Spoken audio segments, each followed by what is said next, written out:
জাহান্নাম এটি কোনো কল্পকাহিনী নয়, এটি আল্লাহর নির্দেশিত শাস্তি স্থান।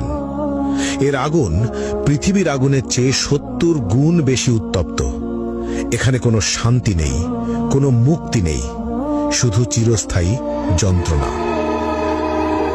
চলুন দেখা যাক কোন ২০টি পাপ মানুষকে এই ভয়াবহ শাস্তির দিকে নিয়ে যায়।